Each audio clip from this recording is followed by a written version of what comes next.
오늘 함께 나누실 말씀은 요한복음 3장 13절에서 21절까지 말씀입니다.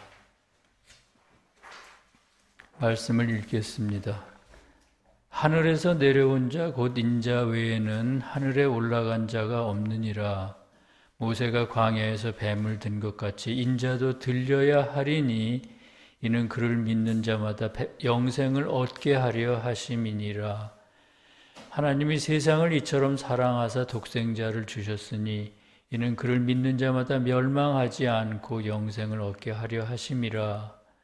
하나님이 그 아들을 세상에 보내신 것은 세상을 심판하려 하심이 아니요 그로 말미암아 세상이 구원을 받게 하려 하심이라. 그를 믿는 자는 심판을 받지 아니할 것이요 믿지 아니하는 자는 하나님의 독생자의 이름을 믿지 아니함으로 벌써 심판을 받은 것이니라. 그 정죄는 이것이니 곧 빛이 세상에 왔으되 사람들이 자기 행위가 악함으로 빛보다 어둠을 더 사랑한 것이니라. 악을 행하는 자마다 빛을 미워하여 빛으로 오지 아니하나니 이는 그 행위가 드러날까 함이요 진리를 따르는 자는 빛으로 오나니 이는 그 행위가 하나님 안에서 행한 것임을 나타내려 함이라 하시니라. 세교의 가르침 천국의 비밀 만 83매 3번의 6항에 있는 말씀을 소개해 드립니다. 주님을 인정하고 그분으로부터 모든 구원이 있음을 인정하는 것은 하나님에게서 와서 사람에게 있는 생명의 첫 번째 것입니다. 오늘은 지난 시간에 이어서 니고데모 이야기 두 번째 이야기를 에 대해서 그 의미를 살펴보겠습니다. 주님께서 세상에 오셨을 때 유대의 지식인들은 주님을 인정하지 않았습니다. 여러 가지 이유가 있었겠으나 우선은 성경에 대해 많이 안다는 자부심이 그들의 눈을 가렸기 때문입니다. 그러나 니고데모는 달랐습니다. 그는 동료들이 주님을 무시할 때 밤에 몰래 주님을 찾아와 당신이 하나님께로부터 온 선생님을 아나이다 이렇게 고백했습니다. 그 말은 곧 주님이 진리라는 사실을 인정한다는 뜻입니다. 니고데모가 주님을 인정했던 이유는 뭘까요? 주변의 많은 지식인들과 친구들이 주님을 다 무시했을 때 오직 니고데모만은 주님을 인정했는데 과연 그 이유는 뭐였을까요? 그의 마음속에 순진함이 있었기 때문입니다. 순진함이란 인간의 생각을 따르지 않고 주님이 주신 생각을 따르는 것입니다. 그러므로 순진한 사람들은 진리를 거짓이라고 하거나 거짓을 진리라고 하지 않으며 진리와 거짓을 뒤섞지도 않습니다. 니고데모가 그런 사람이었습니다. 그러나 주님이 보시기에 니고데모의 믿음은 아직 온전한 믿음이 아니었습니다. 온전한 믿음을 만드는 첫 번째 요소는 뭘까요? 천국의 비밀 만 83의 6항은 주님을 인정하는 것과 그분으로부터 모든 구원이 있음을 인정하는 것이 하나님에게서 와서 사람에게 있는 생명의 첫 번째 것이다 이렇게 말합니다.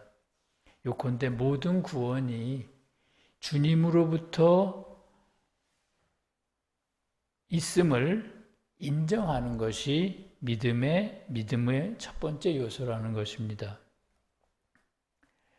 물질적인 부와 명예를 얻거나 그것을 지키기 위해 주님을 믿는 사람들이 있습니다. 그러나 그것은 온전한 믿음이 아닙니다. 주님으로부터 모든 구원이 있다는 것을 믿는 것이 온전한 믿음입니다. 그냥 구원이라고 하지 않고 모든 구원이라고 하는 이유가 뭘까요?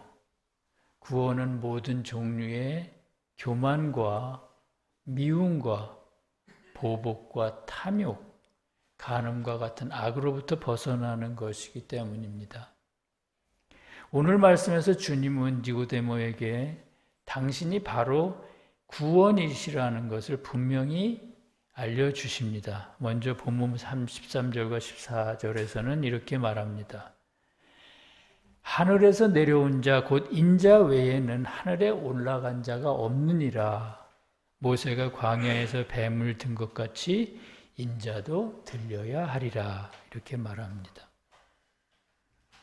주님께서 인자 외에는 하늘에 올라간 자가 없다고 하십니다. 이 말씀은 인류가 생긴 이래 죽었다 다시 살아나 천국에 올라가신 이는 주님 말고는 아무도 없었다는 뜻입니다. 아시는 것처럼 주님은 세상에 계시는 동안 지옥으로부터 오는 시험들을 완벽하게 이기셨고요. 그때마다 어머니로부터 받은 불완전한 몸을 벗으시고 아버지의 신성한 몸으로 갈아입으셨습니다. 그리고 그 신성한 몸으로 지옥으로 상징되는 죽음을 딛고 부활하셨습니다. 모세가 광야에서 뱀을 든 것 같이 인자도 들려야 한다고 하는 것은 주님이 태어나실 때 입은 불완전한 인간은 신성하고 전능한 인간으로 새로 태어나셔야 한다는 뜻입니다. 노뱀은 신성한 인간으로서 주님을 표상하기 때문이죠. 이제 그것에 대해서 좀 더 자세히 말씀을 드리겠습니다. 민수기 21장을 보면 이스라엘 백성들이 애굽으로 돌아가겠다고 불평을 하자 불뱀이 나타나 그들을 물어 죽입니다. 그때 여호와께서 모세에게 노뱀을 만들어 장대에 높이 들어서 높이 달아 백성들로 하여 그걸 바라보게 하라고 명령하셨습니다. 모세가 노뱀을 장대에 높이 매달았고요. 백성들이 노뱀을 바라봤습니다. 그러자 불뱀에 물렸던 사람들이 살아나기 시작합니다. 이 말씀에서 백성들이 불뱀에 물려 죽는 것은 가나안을 향해 가던 사람들이 애굽으로 돌아가려 할 때, 다시 말하면 천국을 바라보며 나아가던 사람이 이전의 삶인 세상의 삶으로 돌아가려 할 때 자아와 세상에서 나오는 악이 그를 덮쳐 지옥으로 끌고 가는 것을 의미합니다. 그것이 영적으로 죽어가는 모습입니다.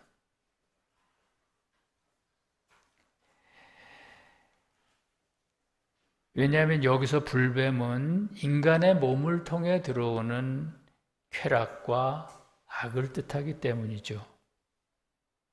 그러면 노뱀은 무슨 뜻일까요? 노뱀은 반대로 주님의 신성한 몸과 거기서 나오는 선을 의미합니다. 노은 가장 낮은 차원의 선인 자연적인 선을 뜻하기 때문입니다. 주님은 아주 어릴 적부터 불완전한 육신을 통해 끊임없이 흘러들어오는 갖가지 지옥의 유혹들과 싸우셔야 했습니다. 그리고 그 모든 싸움에서 이기셨을 때 주님의 몸은 신성하고 전능한 몸이 되었습니다. 그 신성한 몸이 바로 노뱀으로 표상되는 주님의 몸입니다. 그러므로 죽어가는 이스라엘 백성들이 노뱀을 바라보자 다시 살아난 것은 우리 신앙인들이 주님의 신성한 몸에서 나오는 전능한 힘에 기대어 구원을 바랄 때 영적으로 다시 살아나는 걸 의미합니다. 다시 살아난다는 것은 그때 가장 지독한 악에 빠진 사람도 구원받을 수 있다는 뜻입니다. 따라서 인자가 들려야 한다는 것은 노뱀이 높이 들어 올려지듯이 주님도 어머니로부터 받은 몸을 벗고 신성한 몸으로 다시 태어나야 하는 것을 의미합니다. 그때 주님은 전능하신 하나님인 동시에 신성한 인간이 되시기 때문입니다. 신성한 인간이신 주님에게서 나오는 전능한 힘에 대해서 계시록 해설 41번에는 다음과 같은 글이 있습니다. 모든 내적인 것은 최초의 것에서 나와 마지막의 것 안으로 흘러 들어간다. 그러므로 마지막의 것 안에 힘과 능력이 있으며 그렇기 때문에 마지막의 것은 내적인 것보다도 더 거룩하다. 이렇게 말하고 있습니다. 주님의 입장에서 볼 때 최초의 것에서 나오는 내적인 것이란 여호와 하나님에게서 나오는 모든 사랑과 지혜를 뜻합니다. 그리고 마지막의 것은 내적인 것이 흘러 들어간다고 하는 그 마지막의 것은 주님이 세상에서 입으신 인간의 몸과 몸의 가장 바깥쪽에 있는 감각을 뜻합니다.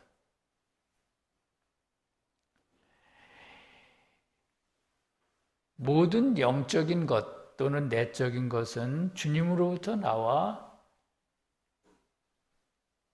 가장 높은 천국을 거쳐 중간 천계와 천국과 가장 마지막 천국을 거쳐서 인간에게로 흘러 들어오는데 인간의 속사람을 통해서 합리성과 겉사람 속으로 들어옵니다. 그리고 겉사람 안에서도 가장 낮은 곳, 가장 바깥쪽에 있는 인간의 이 피부와 이 감각, 이 속으로 흘러 들어옵니다.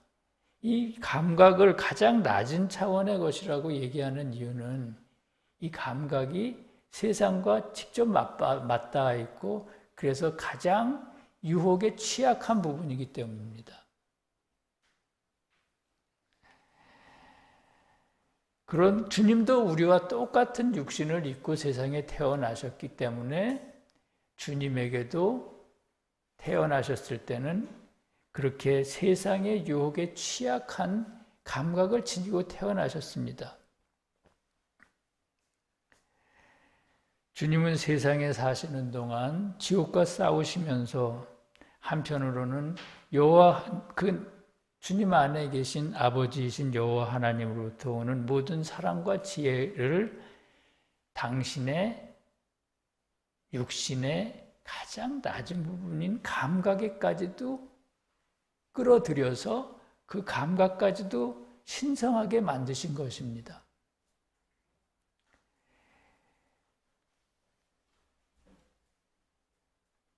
그래서 주님의 몸과 신성하게 된 감각 안에 있는 여호와의 신성, 사랑과 지혜는 아주 힘이 있다고 하는 것입니다.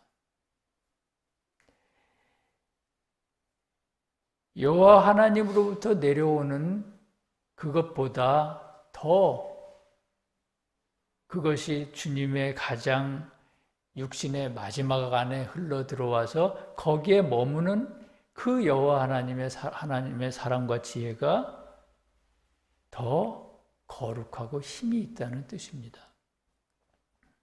그와 관련해서 계시록 해설 41번은 마지막의 것인 인간의 몸과 감각 안에 신성이 깃들 때 그것은 거룩하고 힘이 있는 몸이 된다고 말합니다. 여기서 알아야 할 것은 이와 같은 하나님의 섭리는, 하나님의 질서는 영화의 과정에 있는 주님에게만 적용되는 것이 아니라 거듭나는 모든 사람에게도 적용된다는 것입니다. 다시 말하면 주님에게서 우리에게 흘러들어오는 모든 진리의 지식과 사랑은 우리의 손과 발 끝에까지 내려와 삶 가운데로 이어져야, 삶 가운데로 나타나어져야 그때 우리는 힘이 있는 사람이 된다는 것입니다. 영향력이 있고요. 우리가 말하는 이 진리의 말씀이 다른 사람의 마음을 울릴 수 있다는 것이죠. 따라서 노뱀으로 상징되는 주님의 몸은 신성으로 충만한 거룩하고 전능한 몸이라는 걸 알 수 있습니다. 그러면 주님은 왜 세상에 오셔서 신성한 인간이 되려고 하셨을까요? 본문 15절과 15절에서는 그 이유에 대해 이렇게 말합니다. 이는 그를 믿는 자마다 영생을 얻게 하려 하심이니라. 하나님이 그 아들을 세상에 보내신 것은 세상을 심판하려 하심이 아니요 그로 말미암아 세상이 구원을 받게 하려 하심이라. 주님이 당신이 입으신 몸의 말단까지 신성하게 만드신 이유는 앞에서 설명한 것처럼 그때 주님의 신성한 몸에서 인류를 구원하는 전능한 능력이 나오기 때문입니다. 말씀에서 아들을 세상에 보내신 것은 세상을 심판하려 하는 것이 아니라 세상을 구원하기 위함이라고 한 것은 그런 의미입니다. 그렇다면 니고데모의 다른 동료들은 왜 주님을 믿지 않았으며 주님을 믿지 않았던 그들은 그 후 어떻게 됐을까요? 그들에 대해 18절 이하에서는 이렇게 말합니다. 믿지 아니하는 자는 하나님의 독생자의 이름을 믿지 아니하므로 벌써 심판을 받은 것이니라. 그 정죄는 이것이니 곧 빛이 세상에 왔으되 사람들이 자기 행위가 악함으로 빛보다 어둠을 더 사랑한 것이니라. 악을 행하는 자마다 빛을 미워하여 빛으로 오지 아니하나니 이는 그 행위가 드러날까 함이라. 이렇게 말씀하십니다. 교회에 다니는 사람들은 대개 스스로 믿음이 있다고 자부합니다. 그러나 본문에서는 하나님의 독생자의 이름을 믿지 않는 자는 심판을 받을 것이라고 말합니다. 하나님의 독생자의 이름은 뭘까요? 예배의 기초가 되는 믿음과 믿음에 따른 삶이 주님의 이름입니다. 주님을 믿는 사람은 주님의 말씀인 진리를 믿어야 하고 그것에 따라 주님과 이웃을 사랑하는 삶을 살아야 합니다. 둘 중 어느 하나라도 하지 않으면 주님을 믿는 거라고 볼 수가 없습니다. 니고데모의 동료들의 믿음이 바로 그런 믿음이었습니다. 그들은 율법의 외적인 형식은 잘 지켰으나 하나님과 이웃에 대한 사랑이 없었습니다. 그리고 무엇보다 물질을 사랑하고 세상의 지위를 사랑했습니다. 주님은 그런 그들을 보시고 너희가 시장에서 문안받는 것과 랍비라 칭함받기를 즐거워한다고 하셨습니다. 또 다른 곳에서는 너희가 겉은 아름다우나 속은 더러운 것으로 가득하다라고 나무라하셨습니다. 바로 그런 이유로 해서 유대의 제사장과 서기관들은 누구보다도 주님을 미워했습니다. 참 빛이신 주님에 의해 그들의 악한 행위가 적나라하게 드러났기 때문이죠. 그럼에도 주님은 아무도 심판하시지 않았습니다. 모든 사람을 구원하려 하셨습니다. 문제는 주님에게로 돌아서지 않는 그들이 스스로를 정죄하고 심판한다는 것입니다. 주님께서는 정죄는 이것이니 곧 빛이 세상에 왔을 때 사람들이 자기 행위가 악함으로 빛보다 어둠을 더 사랑하는 것이니라 이렇게 말씀하십니다. 주님의 빛 가운데로 나아오지 않고 계속 어둠 속에 있을 때 사람들은 다른 누구로부터 정죄를 받지 않더라도 스스로 자신을 정죄하고 심판하게 됩니다. 정죄란 어떤 것입니까? 그때 정죄란 어떤 겁니까? 주님이 주신 사랑과 지혜를 점점 잃어버리는 것이고요. 그리하여 마음의 평화를 잃어버리는 것입니다. 그것이 주님으로부터 멀어지는 사람들에게 이르는 심판이며 정죄입니다. 사랑하는 성도 여러분, 오늘 말씀에서 주님은 니고데모에게 진정한 믿음을 만드는 첫 번째 요소에 대해 말씀하십니다. 그 믿음의 첫째란 뭘까요? 주님이 어떤 분이시며 세상에 왜 오셨는지를 아는 것입니다. 또한 주님을 믿는 것은 그냥 입으로 믿는 것이 아니라 주님의 이름인 믿음과 사랑을 실천하는 것이라는 겁니다. 니고데모는 아마 주님의 말씀을 모두 이해하지는 못했을 겁니다. 그러나 순진한 마음으로 주님을 믿고 따르는 동안 주님에 의해 합리성이 열리고 언젠가는 모든 비밀이 밝혀졌을 것입니다. 주님께서 인간의 몸을 입으시고 세상에 오신 것은 바로 그런 이유 때문입니다. 지극히 높은 천국의 진리를 인간의 말로 설명해 주시고 우리 인간들과 함께 먹고 마시기 위해서입니다. 그러므로 일이 뜻대로 되지 않아 좌절할 때나 믿음이 더 이상 자라지 않고 정체되어 있다고 느낄 때 또는 뭔지 모를 슬픔과 우울감 때문에 마음에 평화가 없다고 느낄 때 우리는 눕뱀으로 표상되는 신성한 인간이신 주님을 바라봐야 합니다. 그때 불뱀에 물렸던 모든 상처와 아픔들이 치유될 수가 있습니다. 주님의 그런 은혜가 서울세교의 모든 성도와 이 진리를 사랑하는 모든 이웃들에게 함께 하시기를 간절히 기도합니다. 진리를 따르는 자는 빛으로 오나니 이는 그 행위가 하나님 안에서 행한 것임을 나타내려 함이라 하시니라. 아멘. 기도하겠습니다. 사랑의 주님 감사합니다. 추석 연휴 중에 이렇게 주님 앞에 나와 예배를 드립니다. 그 모든 일에 대해 무한한 감사를 드립니다. 주님께서는 지극히 높은 천국으로부터 인간의 몸을 입으시고 낮고 낮은 세상에 오셔서 신성한 인간이 되셨습니다. 주님이 오시기 전 하나님은 눈에 보이지 않고 이해할 수도 없는 하나님이었습니다. 그러나 주님이 오신 다음에는 신성한 인간이신 주님을 통해 무한한 하나님을 바라볼 수 있게 되었고 또 주님의 입에서 직접 나오는 말씀을 듣고 깨달음을 얻게 되었습니다. 주님께서 그 일을 이루시기에 당하신 그 고초를 저희가 얼마나 이해할 수 있겠습니까? 주님 단단하게 굳어진 저희 마음을 사랑이 있는 진리로 녹여주시옵고 그리하여 저희가 나보다 더 주님을 사랑하고 이웃을 사랑하도록 도와주시옵소서.